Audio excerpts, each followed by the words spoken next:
చెడుని మొత్తాన్ని తీసి మళ్ళీ మంచి మాత్రమే మనకి ఇస్తారు. అంటే ఆ రకంగా మనం వాళ్ళు ఏం చేశారు, పొద్దున్న లేచినప్పటి నుంచి స్నానం చేస్తున్నప్పటి నుంచి ఆ నీళ్ళని గంగ నీళ్ళు పెట్టుకోవాలి.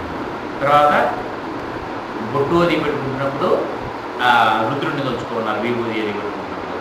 అలా భోజనం దగ్గర కూర్చుంటే ఈ భోజనం వల్ల ఏం చెప్పారు, ఎప్పుడు కూడా మనమే కాక మన అన్ని ధర్మాలు చుట్టూ ఉండేటువంటి భూతాలు అవి ఏవైతే ఉంటాయో పక్షులు పశువులు అన్నీ కూడా తృప్తి చెందాలి. ఇలాగ ప్రతీదీ కూడా అంటే పొద్దున లేచి మనం కాలు నేల మీద పెట్టినప్పటి నుంచి కూడా ఈమె విష్ణుమూర్తి యొక్క భార్య అయినటువంటి భూదేవి. అంటే అమ్మ తల్లి నిన్ను నేను స్పృశిస్తున్నాను, పర్వతస్థల మండలే విష్ణుమూర్తి నమస్కృత్యం పాదస్పర్శం క్షమస్వమే, నా పాదస్పర్శని క్షమించమ్మా. ముందు ఈ సమస్తమైనటువంటి బరువును మోస్తున్నావు, ఇల్లు నాది అంటే గట్టిగా అడుగులేసి, అంటే మన పెద్దవాడు చాలా చక్కగా నెమ్మదిగా అడుగులేసి భూదేవికి నింపరుస్తుంది. భూదేవికి నిరాడము అని కాదు, మనం నడిచేటప్పుడు మనం వేసేటువంటి అడుగులతో సహా మనం సాధ్యమైనంత వరకు ఎవరికీ కష్టం కలగకుండా ఉండాలి. అదే పొద్దున్న లేచినప్పటి నుంచి కూడా తల్లిని కూడా అమ్మ నీ మీద నేను అడుగులు వేస్తున్నాను నన్ను క్షమించు అని చెప్పారు. ఏం చేసినా సరే అది భగవదర్పణ. ఏం చేసినా సరే ఆ చేసేటువంటి పనికి సంబంధించి ఎవరో ఒక దేవతను పెట్టు. ఏ దేవత పెట్టుకున్నా అందరికీ చక్కగా ఇన్ని రకాలు పెట్టారు, ఒక్కొక్క దేవత అన్నారు. అందుకని పూర్వకాలం ఏంటి, పొయ్యి వెలిగించడం కాబట్టి పొయ్యి వెలిగించేటప్పుడు అగ్నిదేవుడికి నమస్కారం చేసుకున్నారు. ఆ వంట వండిన తర్వాత అందులో ఆ పొయ్యిలో వేయమన్నారు.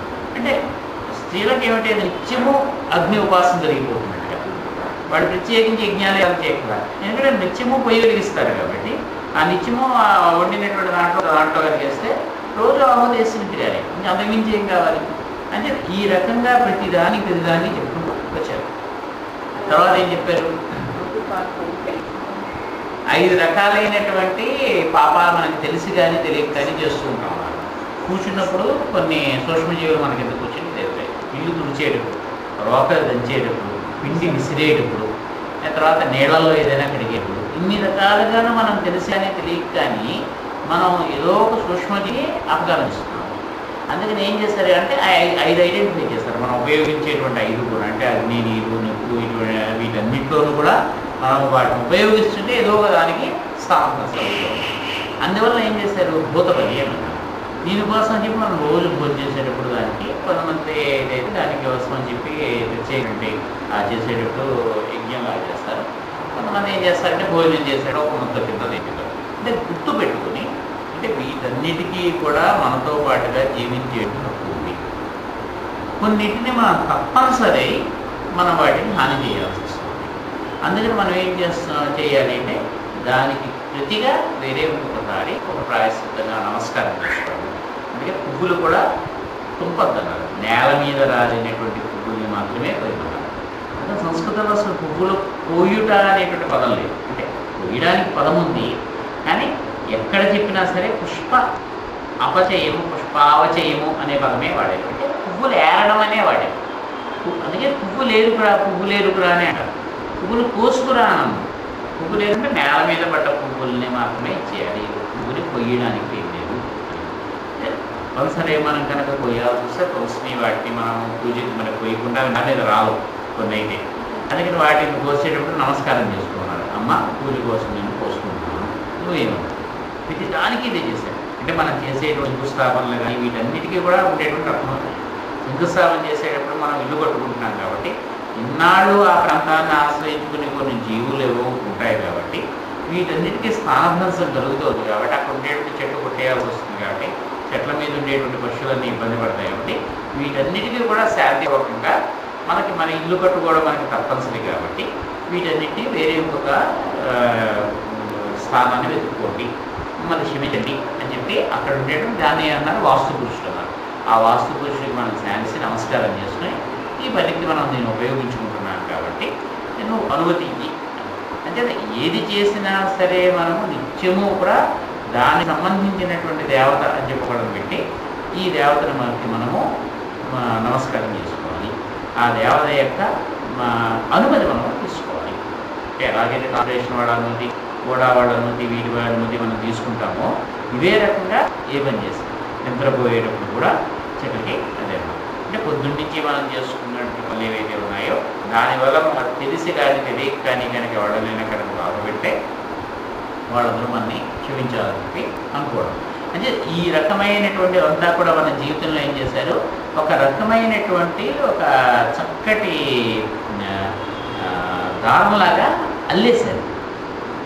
దేన్ని విడదీక వీటినే సంస్కారములు అనేటువంటి వాటిలోనూ ఉపచారములు అనేటువంటి వాటిలో అనేక రకాలైనటువంటి పేర్లతో ఇచ్చారు. మనకేమిటి తెలియక కొన్ని చాలా వస్తాయి.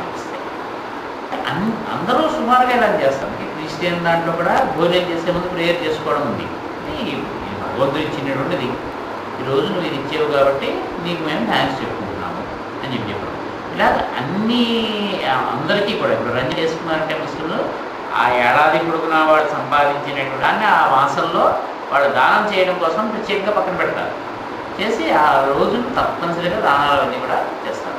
అంటే ఈ దానం చేయడం అనేటువంటిది కానీ ఇదంతా కూడా భగవంతుడికి చెందింది, పక్కవాడు కూడా మనతో పాటుగా సుఖంగా ఉండాలి అనేటువంటిది ప్రతి మతంలోనూ కూడా ఏదో ఒక రూపంలో మనకి కనిపిస్తుంది.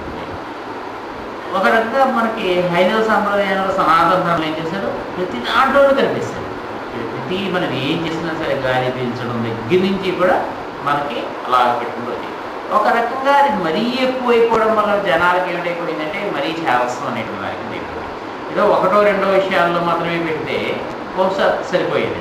అంటే పూర్వకాలం వాళ్ళు ఏం చేశారంటే ఏం చేసినా సరే అన్ని భగవంతుడు నిత్యం ప్రతి క్షణం రామకృష్ణ అనుకుంటూనే అనేటువంటి అంటే నిరంతరము ఆ ధ్యానంలోనే ఉండడము అనేటువంటి దానికోసం మనం తొయ్యాలి అని చెప్పి ప్రయత్నం చేశారు.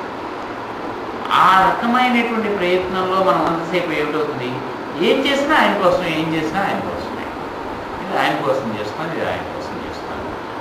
ఈ భావన అనేటువంటిది మన ధర్మంలోంచి కొంచెం పక్కకి వెళ్ళిపోవడంతో ఆచారం ఉండిపోయింది. ఆచారం వెనకాల ఉండేటువంటి భావన ఏమిటో మనకి దూరం అయిపోయింది. అందువల్ల మనకు తెలియట్లేదు కొన్ని ఎందుకు చేయాలి, ఎందుకు చేయకూడదు. అయితే ఇదే దాన్ని మళ్ళీ తీసుకొచ్చిన వాళ్ళు ఏం చేశారు, మళ్ళీ ఇదే దాంట్లో ఇప్పుడు ఈ కృష్ణ కాన్షియస్ ఇస్కాన్ వాళ్ళు కానీ కృష్ణుడు సర్వము కృష్ణుడే. ఇప్పుడు ఈ ప్రజాపతి బ్రహ్మకుమారి వచ్చినా సరే ఆ భగవంతుడు ఈశ్వరుడు కృష్ణుడు, ఆయన కోసం చేస్తున్నాను ఇదంతా ఆయనకి సంబంధించింది. వాళ్ళు ఏం చేశారు, ఒకళ్ళని తీసుకొచ్చి ఇది ఆయనకి సంబంధించిన ఆయన కోసం కృష్ణుడు కోసం నేను చేస్తున్నాను. కృష్ణుడు ఒక్కడే ఉన్నాడు, కృష్ణుడు ఒక్కడే పురుషుడు, మనమంతా కూడా సేమ్. కృష్ణుడు మన దైవము భక్తగత మనం ఏం చేస్తాం ఆయన కోసమే. వాళ్ళు ఏం చేస్తారంటే మధుర భక్తి కింద పేరు పెట్టి మనం ఏం చేస్తున్నాం, పువ్వుల మాల కట్టుకుంటే ఇది కృష్ణుడి కోసం, తిండి వంట వండుతుంటే ఇది కృష్ణుడి కోసం, ఆయన నైవేద్యం కోసం, ఇది కృష్ణుడి కోసం మనం చేస్తున్నాము. తర్వాత ప్రసాదం మనం తీసుకుంటాం. ఏం చేసినా సరే మనం ఆయన కోసం. బట్టలు ఇంట్లో మనం కోసం కొనుక్కున్నా సరే మన ఇంట్లో కృష్ణుడి కోసం కొనుక్కుంటాం. ఆయన నిలువునా పెట్టి మళ్ళీ మనం పడుకుంటాం. అలాగే జీవితం అంతా కూడా కృష్ణమైంది, రామమైంది. కొంతమంది ఏం చేశారు, రాముడి కింద తీసుకొచ్చారు, కొంతమంది కృష్ణుడి కింద తీసుకొచ్చారు, కొంతమంది శివుడి కింద తీసుకొచ్చారు.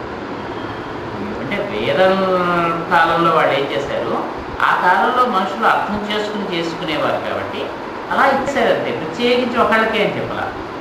దానికి ఎవరైతే అధిదేవత ఉంటారో ఆ దేవతకి ఇది, దీనికి అధిదేవత ఇది. ఇంతమంది ఉన్నారా అనేటువంటి ఎక్కడి నుంచి వచ్చింది, మిగిలినటువంటి వాడు ఒకళ్ళే దేవత అయినటువంటి ఆరాధకులు ఉన్నప్పుడు హిందువులు బహుదేవత ఆరాధకులు ఏ ఒక్కళ్ళ మీద దృష్టి పెట్టరు. ఇంతమంది భగవంతుడు ఒకటే ఉంటాడు కానీ ఇంతమంది అలా ఉంటారు. ఈ రకమైనటువంటి రావడంతో మనకి కూడా ఏమిటైపోయింది, ఎవరిలో ఒకళ్ళనే పూజించాలి కానీ ఇంతమంది ఎందుకు ఇంతమంది అనేటువంటి ఒక కావాలి. మనవాడు కూడా ఇప్పటికి కూడా ఉన్నట్టు కూడా ఉన్నారు. ఏదో ఒక టెక్నిక్ చేయాలండి, మేము రాముడి గుడి కూడా శివుడి పూజలు మేము చేయాలి, శివుడేనండి మేము కాదు.